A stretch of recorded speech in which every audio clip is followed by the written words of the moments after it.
감사합니다. 오늘 우리 말씀을 통해서 주 안에서 강건하라 라는 주제로 함께 은혜 나누기 원합니다.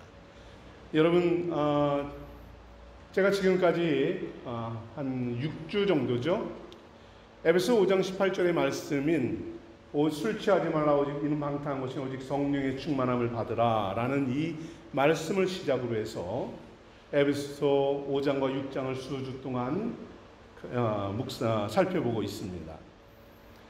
말씀 속에서 여러분 성령으로 충만한 삶이 여러분의 자산이 되고 여러분의 삶의 현장에서 흘러 넘치기를 축복합니다. 여러분, 성령 충만한 가정은 어떻다고 했습니까? 아내들은 존경과 순종으로 남편을 대하고 남편들은 예수님처럼 사랑하면서 아내를 사랑하면서 가정을 세우라고 했습니다. 그리고 교회에서는 예배하며 성도들의 마음이 성령의 샘물로 솟아나고 흘러넘쳐서 성령의 강을 이루어야 한다라는 말씀을 나눴습니다. 특별히 성령 충만한 부모가 자녀들을 노엽게 하지 않고 교훈과 훈계를 양육하면서 그들이 순종하는 자들로 성숙하는 자들로 이끌 것을 말씀을 나눴고, 그리고 특별히 성령 충만한 성도들은 예수님처럼 섬김의 삶을 살아야 한다라고 했습니다. 생업과 일터가 복의 통로가 되도록 우리가 말씀을 나눴습니다. 여러분, 지난 수주 동안 나눈 이 말씀들, 여러분 여기서 우리는 성도들, 그리고 남편이며 아내이며 아빠이며 엄마이며 직장이며 생업이며 여러분 어때요? 성령 충만한 삶을 우리는 도전받았습니다. 잘 감당하고 있지요? 미소를 띄우지 마시고 아멘이라는 소리가 들렸으면 좋겠어요. 미소가 답이겠지요. 그죠? 목사님 잘하고 있어요. 아멘. 아멘이기 원합니다. 쉽지 않은 삶이지요. 예, 쉽지 않은 삶입니다. 그런데 여러분, 우리는 계속해서 우리를 도전합니다. 왜냐하면 이것이 하나님을 본받는 삶이고 이것이 빛의 자녀의 삶이기 때문입니다. 빛의 열매는 착함과 의로움과 진실함이 있는, 이러하여서 주님의 기쁨이 되려고 노력하는 것, 이것이 성도의 삶이죠. 이처럼 애쓰는 우리 성도들을 축복하고요, 정말 애쓰는 여러분들을 응원합니다. 힘들지만, 오늘은 실패했지만 내일은 가능하겠지 기도하며 나아가는 여러분들에게 박수를 보냅니다. 저는 여러분 오늘 딱 한 절 말씀을 묵상합니다. 왜냐하면 앞에서 나눈 이 성령 충만한 삶, 이것으로 나아가는 데 있어서 걸림돌이 하나 있기 때문입니다. 우리가 반드시 살펴봐야 할 한 가지 지점이 있습니다. 이것이 무엇인가를 우리가 생각하고 이것을 극복하지 못하면 항상 돌아옴이 타불이 됩니다. 성령 충만한 인생들은 다양한 사람들과의 관계를 맺으며 살아가면서 얽히고 설킨 문제들 속에서 살아갑니다. 그리고 그 속에서 매듭이 맺혀 있죠. 이 매듭, 묶인 매듭은 도무지 풀어지지 않습니다. 우리가 어느 때는 성령 충만했지만 이 매듭 앞에 다시금 무릎 꿇고 넘어지게 되기 때문입니다. 이 매듭, 오늘 그 매듭을 푸는 시간 되기 원합니다. 그 문제가 해결되기 원합니다. 여러분, 신앙생활의 아이러니가 무엇입니까? 가장 아이러니한 게 뭐라고 생각합니까? 말씀입니까? 아니면 무엇인가요? 저는 글쎄요, 신앙생활의 아이러니를 오늘 이거로 이야기하고 싶습니다. 여러분, 언젠가는 내가 성령 충만한 것 같아요. 여러분도 그렇죠? 그런데 또 그 시간이 지나고 나면 언젠가는 전혀 그렇지 못한 자신을 발견하는 모습입니다. 예를 들어 교회에서는 예배 때는 성령 충만합니다. 그런데 가정에 가면 어느샌가 그 성령 충만함은 없어져 버리고 분노 충만과 짜증 충만이 되어버리는 경우가 얼마나 많습니까? 기도할 때는 성령 충만합니다. 그런데 일을 할 때에는 완전히 세상으로 충만해서 그처럼 거칠고 완악한 모습을 찾아보기 어려울 때도 있습니다. 여러분, 예배하고 찬양할 때는 성령 충만하지만 사람들 관계에서는 성령 충만하지만 그런데 왠지 자녀와 아니면 아내와 뭔가 틀어지는 그 관계에 가면 완전히 그 성령은 사라져버리고 다른 사람으로 변해져 있는 자신의 모습을 발견할 때가 있지 않나요? 왜 그럴까요? 여러분, 내 안에 성령이 계신데 이거는 부정할 수 없어요. 여러분 모두에게 성령이 계십니다. 그 성령께서 여러분 마음속에서 계속해서 샘물을 솟게 합니다. 그래서 넘칠 듯 하는데, 넘치는 것 같은데, 가정에 가고 교회 가고 직장에 가고 자녀들을 만나고 사람들을 만나면 어느샌가 그 넘치는 샘물은 말라버립니다. 전혀 다른 사람으로 살아가는 자기의 모습을 보며 아이러니야, 도대체 이해할 수 없어 한숨을 쉬게 되지 않습니까? 여러분, 이것은 저는 여러분 마음속에 있는 그 실타래가 얽히고 설키고 꼬여있기 때문이 아닌가 싶습니다. 오늘 바울은 성령 충만한 사람들에게 이렇게 교훈합니다. 사랑하고 존경해라, 교훈하고 훈계해라, 생수의 강을 이루어라, 더 섬겨라, 더 존중해라. 이 말씀을 우리는 계속해서 살펴보았습니다. 이것은 마땅히 성도의 삶의 모습이에요. 그렇죠? 당연합니다. 그래서 우리는 이러한 삶을 위해서 그렇게 할게요, 존경할게요, 더 사랑할게요, 섬길게요, 이것을 결단하며 나아갑니다. 그런데 바울은 이것만 잘하면 너는 성령 충만할 거야 라고 말씀하지 않는다는 점입니다. 너가 기도만 잘하면, 열심히 하면 너는 성령 충만할 거야 이렇게 말씀하지 않는다는 사실입니다.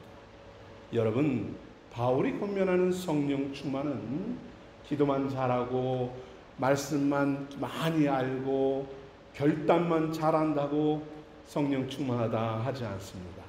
오늘 앞에서 바울은 우리가 생각할 땐 전혀 성령 충만과 관계없는 하나의 단어를 언급합니다. 매우 불필요하고 성령 충만과는 전혀 관계없는 것 같은데 말씀하고 있어요. 무엇인가요? 대부분의 사람들이 힘들어하고 듣기 거북하고 불편한 단어입니다. 뭐라고 생각을 합니까? 에베소 5장 6장을 묵상하면 대부분 알 수 있는 말이에요. 왜냐하면 딱 읽으면서 눈에 계속 걸리거든요. 뭐가 같습니까? 복종입니다. 순종하라. 주는 바울은 말합니다. 바울은 에베소서에 권면하는 성령 충만한 삶의 비결은 기도 많이 하고 말씀 많이 읽고 이렇게 사랑하고 이것만 갖고는 안 된다고 합니다. 거기에 순종해라, 복종해라, 이거를 덧붙이고 있습니다. 사랑하는 것과 복종하는 것이 무슨 관계가 있길래, 그죠? 섬기는 것과 복종하는 게 무슨 관계가 있길래, 성령 충만한 성도들은 가정에서 아내와 남편을 사랑으로 예수 안에서 하나가 되면서 서로 존경하고 복종하는 것이라고 말을 합니다. 교회에서는 성령이 샘물처럼 넘쳐나서 거룩하고 흠이 없이 그리스도의 말씀에 복종할 때 우리가 생수의 강을 이루게 된다는 말씀이지요. 성령 충만한 부모와 자녀의 관계는 노엽게 하지 않고 공경하며 순종하며 살아가는 것이라고 하고, 직장과 사회 사람들과의 관계에서는 그리스도를 대하듯이 겸손하고 성실로 말씀에 복종하는 것이다 말씀하고 있는 것이에요. 여러분 왜 믿음의 성도들이 항상 성령 충만하지 못할까요? 왜 믿음의 성도들이 뜨겁게 기도하고 심지어 부흥 집회까지 하고 열심히 금식을 해도 왜 우리 안에는 항상 성령으로 충만하지 못할까요? 마음속에 끓어오르는 샘물과 같은 성령이 왜 금세 식어버릴까요? 뜨거운 마음으로 가정에서 남편과 아내, 자녀들과 대화를 하다가 어느 순간 왜 냉랭한 마음이 되어버릴까요? 더 뜨겁게 솟아올라야 하는데 말씀을 살아가다 보면 순종하기 싫어, 배려하기 싫어, 저 사람이 나보다 나은 것 인정하기 싫어, 내가 왜 호의를 베풀어야 돼, 왜 친절을 베풀어야 돼 하면서 우리 안에서는 계속해서 찬물을 끼얹어 버리기 때문입니다. 말씀은 순종해. 그래도 그렇게 해. 하시는데 내 안에서는 말씀대로 순종하지 못하고 복종하지 못하기에 성령 충만하지 못하는 것입니다. 여러분, 복종과 순종이라는 말을 들으면 어떤가요? 부담스럽죠? 거북스러울 수 있을 것입니다. 불편한 말이에요. 복종이라는 말은 권위주의적인 시대에나 하던 표현 아닙니까? 그죠? 오늘날 조선시대도 아니고 봉건시대도 아닌데 뭔 복종을 하라고 말씀합니까? 이렇게 이야기할 수 있어요. 복종이라는 말을 하면 현대인들은 대번 반발 심리가 오르죠. 왜요? 이렇게 욱하는 마음이 오릅니다. 어떤 경우는 저는 여러 번 보았는데 아주 경기를 일으키는 사람들도 있어요. 순종해라 하면은 막 끌어오르는 그 감정을 주체를 못하는 이들도 없잖아 있습니다. 여러분, 현대인들은 복종과 권위라는 이 표현에 귀를 닫습니다. 그리고 나의 권리, 평등, 평안, 자율, 이것을 추구하는 게 오늘날 사람들의 삶이기 때문이지요. 사실 모든 사람이 하나님 앞에 평등하다라는 이 표현은 기독교 성경적인 그런 정신입니다. 그래서 이 말씀과 같이 사람들은 교회에서 복종과 권위가 아니라 자율과 평등, 권리를 이야기해야 합니다. 주장하지요. 자율, 평등, 옳습니다. 맞는 말이에요. 그러나 여러분 앞에서 살펴본 대로 하나님은 평등과 권리와 함께 우리에게 무엇을 요구하십니까? 복종과 순종을 요구하신다는 사실입니다. 특별히 성령 충만한 삶은 이 두 가지가 함께 공존해야 한다는 사실입니다. 사랑과 순종이 함께 해야 합니다. 사랑만 한다고 해서 성령 충만한 게 아니에요. 거기에 순종할 수 있어야 성령 충만한 것입니다. 평등하다고 해서 성령 충만한 게 아닙니다. 복종해야 성령 충만하다는 거예요. 이 두 가지가 마치 양 날개와 같이 펼쳐져야 그가 성령 충만하여 날아갈 수 있다는 것입니다. 한쪽 날개로는 성령 충만하여 날아갈 수 없는 것입니다. 교회와 가정 생업이 성령 충만으로 세워지고 싶습니까? 여러분들이 항상 성령으로 충만하기 원합니까? 이 두 가지가 항상 여러분 안에 가득 넘쳐야 하는 것입니다. 우리는 그동안 성령 충만할 수 없었던 이유를 어디에서 찾았습니까? 남편이 문제예요. 아내가 문제예요. 자녀들이 문제예요. 경제가 문제예요. 돈이 문제예요.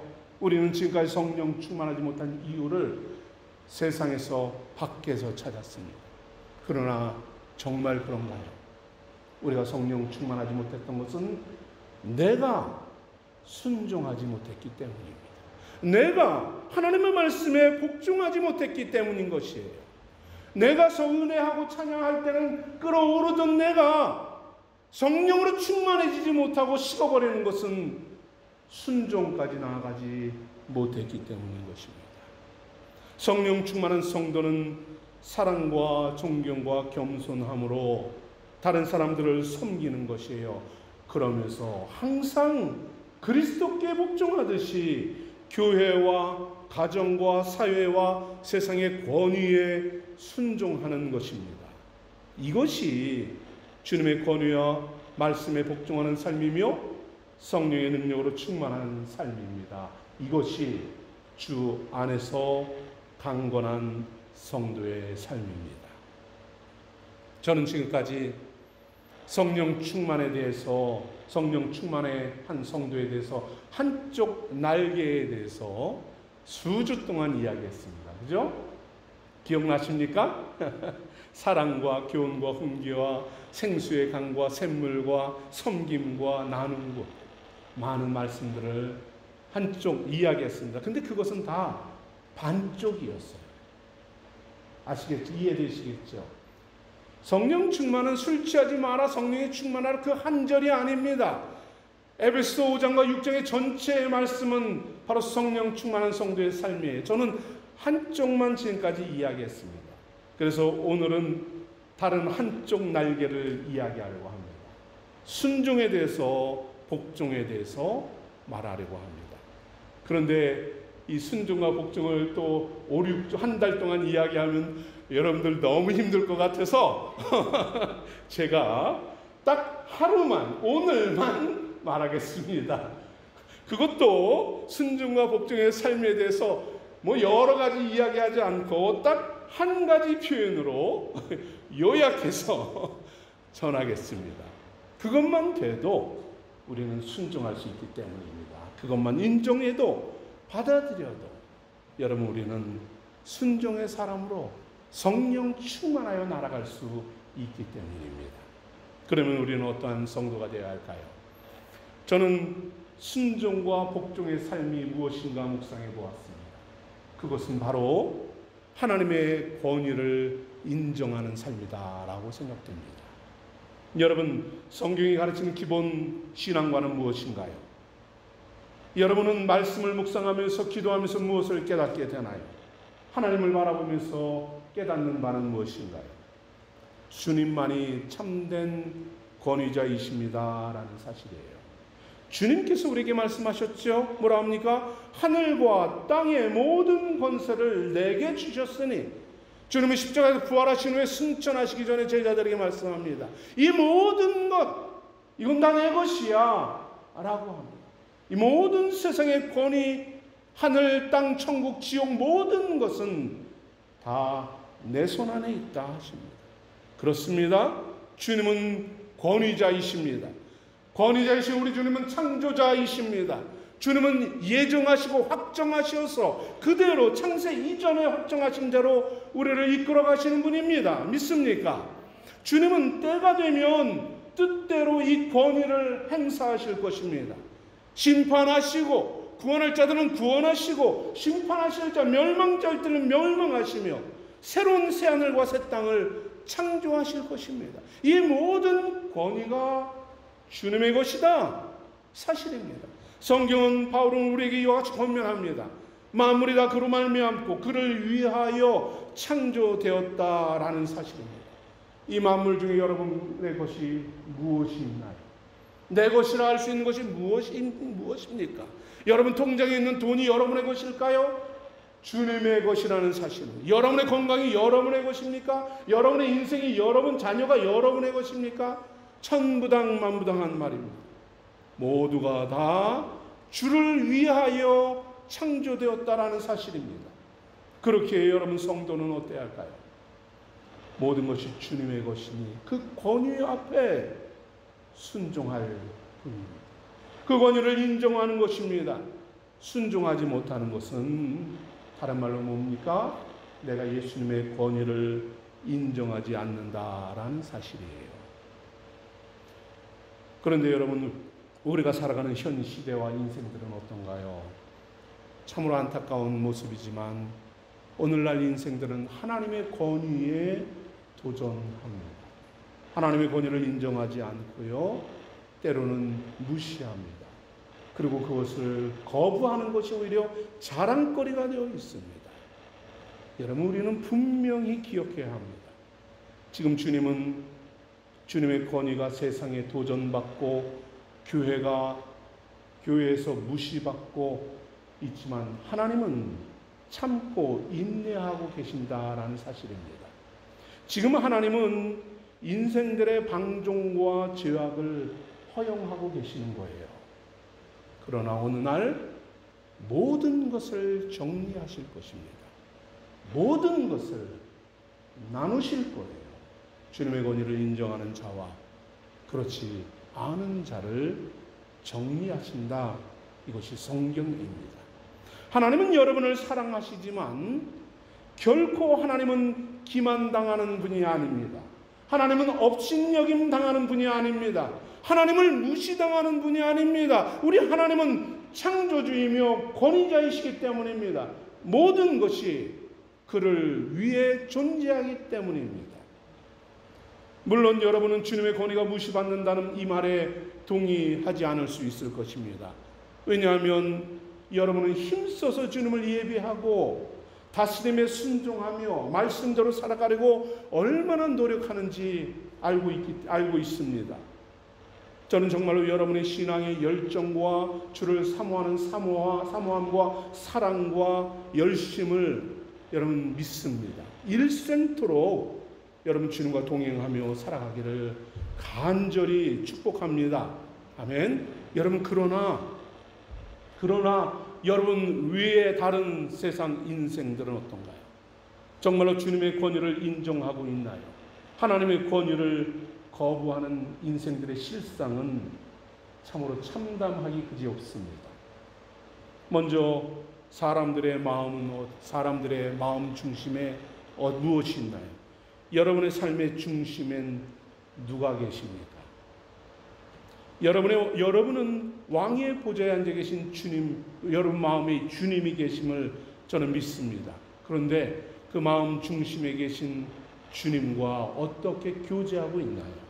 그 주님께 무엇을 묻고 있고 여러분의 삶의 결정권을 과연 주님께 위탁하고 있습니까?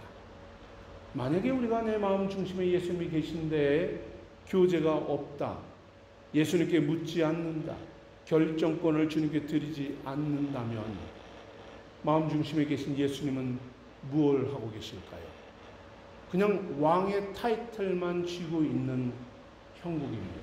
나 왕이야 라는 편말만 붙들고 있는 모습 아니겠습니까? 주님이 내 안에 계신데 주님은 외로워하십니다. 주님이 우리 중심에 계신데 나와는 전혀 관계없습니다. 자신의 삶과 삶의 꿈과 삶의 주관자가 주님이 아니라 나 자신이고 내 경험이고 내 기쁨이 된다면 우리 주님은 외롭게 보좌에 홀로 앉아만 계신 것입니다. 나를 그리스도인인 것처럼 보여지게 만드는 하나의 상징에 불과한 것이지요. 더 나아가면 은과 금과 같이 수공품처럼 멋지게 장식해 놓은 장식품처럼 또 다른 우상에 불과한 것입니다. 여러분 이렇게 주님의 권위를 인정하지 않으면서 어떻게 내가 주님의 주권을 인정합니다고 말할 수 있겠습니까? 이것은 주님을 기만하는 거예요. 여러분 그렇지 않습니까? 내가 내 안에 사랑합니다, 내 마음에 있습니다 말하면서 몸은 딴짓하고 있으면 이게 배신 아니면 무엇입니까? 그렇지 않습니까? 뿐만 아니라 주님의 권위를 인정하지 않으니 그 삶 속에는 주님의 능력도 나타나기 만무합니다. 전혀 은혜도 잊혀져 버려진다는 사실입니다. 간혹 성도들은 말씀을 듣고 묵상하며 진리를 깨닫고 은혜를 체험합니다. 하지만 그게 전부일 때가 많아요. 이것이면 충분하다 생각합니다. 감동과 은혜를 깨닫고 그 말씀을 붙잡고 회개하지 않고 변화되지 않습니다. 여전히 자기의 습관과 자기가 원하는 것만 추구하며 살아갑니다. 여러분 결국 주님의 능력과 은혜는 먼 이야기가 되지요. 나와는 관계없는 얘기가 됩니다. 결국 그 주님은 내 안에서 능력 없는 분이 되어버리는 거예요. 모순되고 왜곡된 분으로 되어버립니다. 이런 인생들에게 이사야는 선포합니다. 네 눈을 들어 누가 이 모든 것을 창조하였나 보라 합니다. 그의 권세와 그의 크고 그의 능력의 강함을 보라 합니다. 주님은 지금도 여러분 안에서 창조의 능력과 모든 것을 다스리는 권세를 행하기를 원하시지만 주님의 권위를 인정하지 않고 순종하지 않는다면 주님은 우리 안에서 무능력한 분이 되고 마는 것입니다. 은혜 없고 사랑 없는 분이 되고 마는 거예요. 주님의 음성을 듣지 못하는, 체험하지 못하는 이러한 모습입니다. 여러분 무엇보다 더 심각한 것은 교회들이 앞장서서 주님의 권위를 무너뜨린다는 사실입니다. 주님을 무능력한 분으로 만들어가고 있다는 사실입니다. 여러분 많은 교회들이 심각한 오류에 빠져 있는 것이 있어요. 뭡니까? 우리 교회는 초대교회 같이 성령으로 충만한 교회야. 우리 교회는 주님이 사랑하는 교회야. 우리의 예배와 우리의 모임과 활동과 교제는 성령으로 충만하고 우리는 말씀에 순종하면서 살아가고 있어 라고 믿는다는 사실입니다. 저는 그러한 모습을 보면 가끔 어디서 이렇게 무모한 자신감이 생겼는지 이해가 안 됩니다. 여러분 미안하지만 착각하지 마십시오. 교만입니다. 기독교 역사상 여러분 한국 교회는 가장 급성장했지만 가장 급격하게 타락한 교회가 한국 교회입니다. 여기서 신앙생활한 성도들도 크게 다르지 않다라고 저는 생각을 합니다. 온전한 교회의 사명을 감당하는 교회들, 죄송합니다, 100에 하나 될까 싶습니다. 어제 그제 지난주에 목회자 성회가 있어서 제가 집회에 참여를 했습니다. 목사님 한국에서 열정적으로 말씀을 전하고 정말 간절하게 기도를 하고 인도를 합니다. 물론 많은 사역자들도 동역자들도 그와 같이 하지요. 그러나 그 실상은 그렇게 긍정적이지 못할 때가 많습니다. 진리의 말씀에서 벗어나서 자신의 편리대로 말씀을 해석합니다. 끊임없이 궤변만 늘어놓는 이들이 얼마나 많습니까? 건물과 숫자만을 키워가는 것이 오늘날의 교회이지요. 교회는 예수님의 권위를 묵살합니다. 말씀의 능력을 축소시켜버려요. 이건 안 되는 일이야 라고 그냥 전제해버립니다. 예수님은 거기에 없습니다. 인간의 목소리와 정치와 권력과 압력과 영향력만 키워가면 된다라고 생각을 합니다. 여러분, 이것이 탐욕에 빠진 목회자들도 아주 큰 역할을 거기서 한몫하고 있죠. 역시 인생들도 평안과 안정을 취해가면서 신속히 세속화 타락시켜 버리고 있는 것이 현실입니다. 이렇게 변질되고 타락한 교회의 모습은 오늘날 많은 성도들의 신앙이 되고 문화가 되고 전통이 되고 그 속에서 썩어가고 있다는 사실입니다. 우리는 여러분 이러한 교회에서 벗어나야 합니다. 이러한 신앙의 형태에서 몸부림쳐야 하는 것이에요. 이대로 좋습니다. 천만의 말씀입니다. 절대 안 됩니다. 제가 보기에도 아닌데 우리 주님 보시기에 과연 잘한다 하시겠습니까? 여러분, 우리는 이 타락한 모습 속에서 회개해야 하는 것입니다. 하나님의 권위에 순종하지 않고 무너진 삶과 교회의 현실을 냉정하게 냉혹하게 살펴봐야 하는 것입니다. 여러분, 예를 들어서 오늘 우리가 드리는 예배의 모습은 어떻습니까? 만족스럽습니까? 여러분, 오늘 이 예배에서 예수님의 권위를 여러분은 찾을 수 있나요? 무엇이었다고 생각이 됩니까? 지금까지 오늘 시작부터 지금까지 예수님의 권위는 무엇으로 나타났나요? 어디에서 예수님이 함께 하셨습니다, 영광 받으셨습니다, 이끄셨습니다 말할 수 있습니까? 아마도 예배를 인도하는 저희의 책임이 큽니다. 우리의 예배를 주님께서 친히 주관하시고 인도하고 계신다는 사실을 여러분은 고백할 수 있나요? 주님은 어떻게 일하셨나요? 어떻게 성도들을 만나 주셨나요? 물론 기도하면서 우리는 주님이 함께 하심을 압니다. 찬양하면서 이끄심을 고백합니다. 그러나 온전히 주님이 다스리심을 고백할 수 있을까요? 주님의 주권과 권세와 능력을 우리는 무엇으로부터 깨닫게 됩니까? 예배자들의 심령은 얼마나 갈급해 있었습니까? 그리고 성령께서 얼마나 여러분을 영적으로 채워주셨고 성령으로 충만했습니까? 우리는 주님의 주권과 권위 앞에 과연 엎드렸습니까? 아니면 그냥 부르니까 따라 불렀습니까? 주님의 임재하심과 능력을 여러분 얼마나 간절하게 사모하며 이 예배에 참여했습니까? 여러분, 우리는 주님을 찬양하고 은혜를 사모하며 간절히 기도하고 저는 주의 말씀이라고 전하는 설교자로 서 있습니다.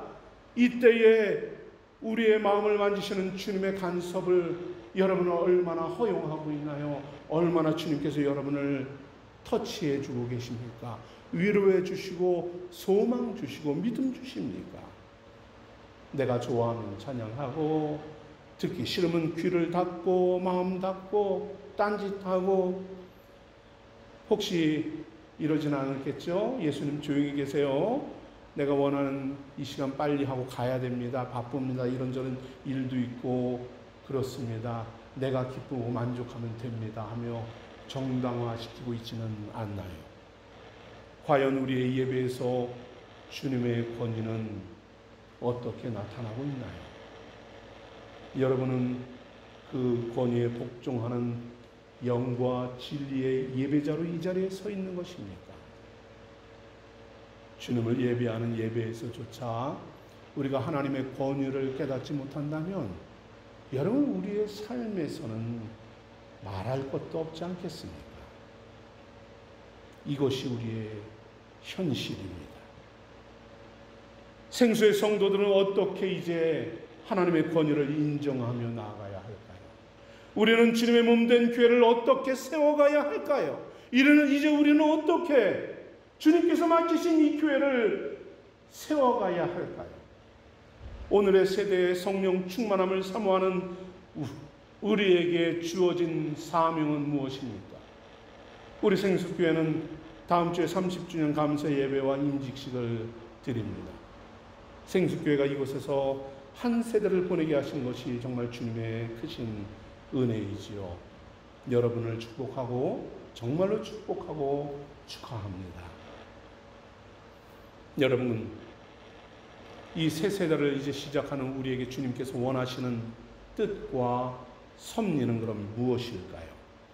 우리는 주님의 어떠한 권위에 순종하고, 우리는 주님의 어떠한 말씀에 순종하고 그 권위 앞에 복종하며 나아가야 할까요?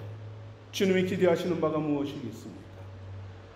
우리는 주님의 권세와 권위를 인정하는 교회가 되어야 합니다. 모든 예배와 모든 시간과 모든 순서와 모든 것에서 주님의 권위만을 인정하십시오. 그 권위 앞에 무릎 꿇고 순종하고 봉사하고 헌신하는 것입니다. 그때 교회는 교회다워집니다. 그때 성도는 성도다워지는 것입니다. 이때 주님께서 주권적으로 일하시고 순종하는 역사의 현장을 살아가게 하실 줄 믿습니다. 성령의 능력으로 세워지게 되는 것입니다. 특별히 우리는 주님의 인도하심 따라서 직분자 3분을 임직식을 갖게 됩니다.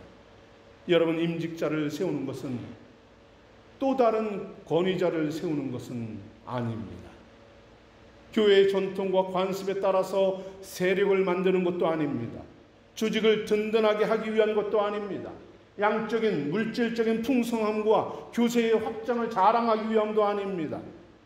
저는 생수교회 담임 목사로서 임직을 앞두고 우리 임직자들과 교회에게 당부합니다.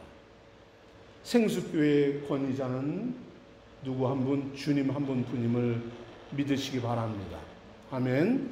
목사도 아니고요, 임직자들도 아닙니다. 오로지 주님 한 분이 되십시오. 그 주님 앞에 나의 주인이시며 나의 권위자이시며 생명 되신 주님 앞에 믿음으로 순종하며 나아가는 것입니다. 이번에 세워지는 3분의 임직자는 권위주의에서 벗어난 겸손한 봉사자로 세움 입는 것입니다. 아멘. 주님의 몸된 교회와 교회 지체인 성도들을 섬기는 것이고요, 주님은 능력으로 그때 여러분을 통해 일하실 줄 믿습니다. 섬김의 자세로 받은 직분을 감당할 때에 사명의 거룩함과 존귀함이 드러날 것이고요, 그때 비로소 주님이 영광 받으시는 것입니다. 여러분이 맡은 직분이 자신의 권위를 증명하는 것이 아닙니다. 참된 권위자이신 주님만을 드러내기를 축복합니다. 일생토록 주님이 다스리시는 그 권위와 성령의 능력에 순종하며 임직자의 사명을 감당하기를 축복합니다. 교회의 임직은 주님이 다스리심과 믿음과 성령에 충만한 사람들이 온유함과 겸손함과 충성된 헌신을 기반으로 하는 것입니다. 주님의 권위를 인정하고 그분을 이전보다 더 뜨겁게 사랑하고 주님의 몸된 교회를 마음에 품고 열정으로 섬기며 나아가는 것이 임직입니다. 이렇게 세움받는 우리 임직자들 되기를 축복합니다. 아멘. 이를 위해서 저는 임직식 때 안수 집사와 권사님들에게 서약을 받게 됩니다. 5가지 이 서약 한 주간 동안 깊이 묵상하시기 바랍니다. 그리고 여러분들이 한 점 의욕도 없이 이 하나님의 권위에 그리고 교회 앞에 온전히 서약하시기를 바랍니다. 임직자 3분이 예수 그리스도의 권위를 인정하고 복종하면서 그리스도의 능력으로 사명을 감당할 수 있도록 여러분 축복합니다. 아멘. 사랑하는 성도 여러분, 임직자들의 헌신과 결단을 위해서 여러분 중보해야 합니다. 임직자가 세워지는 것은 교회로서는 사실 큰 축복이에요. 이것을 통해서 생수교회에 하나님의 권위가 세워지기 때문입니다. 하나님의 권위가 성령의 충만함이 흐르는 것이에요. 하나님의 영광이 드러나고 이 임직자들은 주님이 편하게 쓰실 수 있는 그런 도구로 세움받는 거예요. 하나님이 교회를 위해서 하고자 할 때에 임직자들을 편하게 쓰시는 겁니다. 거기에 헌신되는 분들이 바로 임직자들입니다. 이처럼 헌신된 임직자들에게 주님은 여러분 특별한 권위를 부여하십니다. 여러분 성도들은 기억해야 합니다. 임직자들에게는 하나님이 주신 권위가 있습니다. 영적인 권위가 있어요. 세상의 명예와 높고 낮음의 권위가 아니에요. 교회의 주인 되신 하나님께서 사명자들에게만 부여하시는 직분의 권위입니다. 은사자들에게 주시는 영적인 권위입니다. 모든 은사가 다른 것처럼 특별히 우리 생수교회를 위해서 하나님께서 안수집사와 권사로 임명하시는 이들에게 하나님은 영적인 권위를 주셨습니다. 거기에 충성된 자들에게는 그 충성된 대로 하나님이 갚으실 것입니다. 여러분 그렇다면 사랑하는 성도 여러분 성도들은 이들의 권위에 순종해야 하는 것이죠. 여러분은 교회를 향한 하나님의 권위를 인정하십니까? 아멘. 하나님께서 그 권위로 임직자들을 세웠습니다. 그 권위를 주셨어요. 그렇다면 성도는 마땅히 그 권위에 순종해야 하는 것입니다. 목사에게는 목사의 권위가 있지요. 목사의 권위는 헤아릴 수 없이 많습니다. 그 중에 제가 가장 좋아하는 목회자의 권위는 선지자적 권위입니다. 여러분 그렇기에 저는 망설임 없이 여러분에게 이야기하는 겁니다. 말씀이라고 선포하는 거예요. 때로는 회개를 선포하고 죄를 책망할 수 있는 것이 목사의 권위입니다. 여기에 여러분은 좋든 싫든 그 권위를 알고 1시간 동안 뚜시 앉아서 듣는 것 아닙니까? 귀를 닫았는지는 알 수 없지만 여러분 이것이 목회자에게 주신 권위이기 때문입니다. 이와 같이 임직자들에게도 하나님은 권위를 주셨어요. 이것을 우리는 인정해야 합니다. 또한 하나님이 임직자들이 주신 권위가 잘 유지될 수 있도록 그리고 그것을 통해서 아름다운 열매를 맺혀질 수 있도록 모든 성도들은 한 마음으로 동역하는 것입니다. 모든 성도들이 이들에게 겸손히 순종하며 협력하며 주님의 몸된 교회를 세워 나가는 것, 이것이 생수 성도들이 해야 할 마땅한 도리인 것입니다. 때로는 임직자들이 실수할 수도 있어요. 부족할 수도 있습니다. 이때마다 우리는 어떻게 될까요? 뭐 그렇게 합니까? 큰 소리 하기보다는 더욱 존중하고 사랑하며 온전히 세워질 수 있도록 중보하는 성도들이 되어야 하는 것이지요.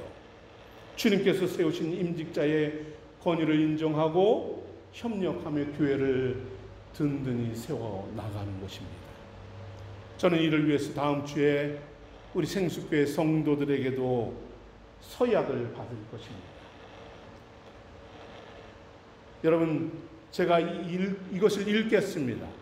여러분도 한 주간 묵상하면서 여러분 모두가 우리 생수의 성도들이 이 서약에 아멘 서약합니다 라고 선언해 주시기 바랍니다. 오늘 말고 다음 주에. 생수교회 성도 여러분, 여러분이 믿음으로 선택하여 세운 오동필 정태호 서리집사를 안수 집사로, 박근희 서리집사를 권사로 섬기고 성경의 교훈과 교회법의 가르침대로 주 안에서 존경하고 위로하고 협력하기로 서약합니까? 저는 여러분에게 묻습니다. 여러분, 여기에 여러분은 아멘 서약합니다 답하셔야 됩니다. 사랑하는 성도 여러분, 우리는 주님의 권위를 인정합니다. 그리고 그분의 역사를 사모합니다. 이 사모함으로 감사 예배와 임직식을 위해서 기도하며 나아가죠. 여기에서 우리가 반드시 잊지 않고 기억해야 할 것은 무엇입니까? 세 분이 세워졌다라는 이것보다 이 임직식과 모든 교회 사역 속에 주님이 차지하시는 권위가 무엇인가? 이것을 찾는 것입니다.